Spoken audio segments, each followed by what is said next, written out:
ನಾವು ಕೆನಡಾದಲ್ಲಿ ಈ ವರ್ಷ ದಸರಾ ಹಬ್ಬ ಯಾವ ರೀತಿ ಮಾಡ್ಕೊಂಡ್ವಿ ಅಂತ ಹೇಳ್ಬಿಟ್ಟು ನಾನು ಶೇರ್ ಮಾಡ್ತಾ ಇದ್ದೀನಿ. ನನಗೆ ಈ ಮಿನಿ ಲಾಗ್ ಸ್ಟಾರ್ಟ್ ಮಾಡಿದ್ದು 1 ಇಯರ್ ಆಯಿತು. ಯಾಕಂದರೆ ನಾನು ಫಸ್ಟ್ ಹಾಕಿದ್ದೆ ದಸರಾ ಹಬ್ಬದ ಲಾಗ್, ಮಿನಿ ಲಾಗ್ ಹಾಕಿದ್ದು. ಅದೇನೇ ಇವಾಗ ಎಡಿಟ್ ಮಾಡ್ತಾಯಿದ್ರೆ ನೆನಪಾಯಿತು 1 ಇಯರ್ ಆಯಿತು ಕರೆಕ್ಟಾಗಿ ಮಿನಿ ಲಾಗ್ ಸ್ಟಾರ್ಟ್ ಮಾಡಿಬಿಟ್ಟು ಅಂತ ಹೇಳ್ಬಿಟ್ಟು. ಇನ್ನು ಹಬ್ಬಕ್ಕೆ ಬಂದು ನಾನು ಏನೇನು ಮಾಡಿದ್ದೆ ಅಂದರೆ, ನಾನು ಜಾಸ್ತಿ ಅಡುಗೆ ಮಾಡೋಕ್ಕೋಗಿಲ್ಲ. ಸ್ವಲ್ಪ ಪಾಯಸ, ಚಿತ್ರಾನ್ನ, ಸ್ವಲ್ಪ ಕಾಳು ಉಸ್ಲಿ ಮಾಡ್ಕೊಂಡಿದ್ದೆ ಅಷ್ಟೇ, ಜಾಸ್ತಿ ಮಾಡೋಕ್ಕೋಗಿಲ್ಲ.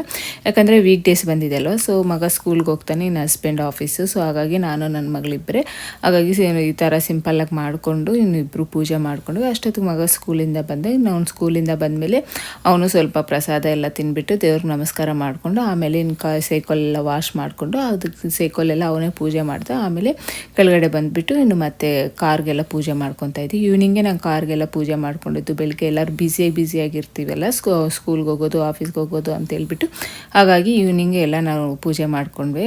ಪೂಜೆ ಮಾಡ್ಕೊಂಡ್ಬಿಟ್ಟು ಆಮೇಲೆ ನೆಕ್ಸ್ಟ್ ನಾವು ಇಲ್ಲಿ ನಯಗ್ರದಲ್ಲಿ ಒಂದೇ ಹಿಂದೂ ಸಮಾಜ ಟೆಂಪಲ್ ಇರೋದು ಒಂದೇ, ಹಾಗಾಗಿ ನಾವು ಇಲ್ಲಿ ಶಿವ ಮಂದಿರ ಅಂತಿದೆ.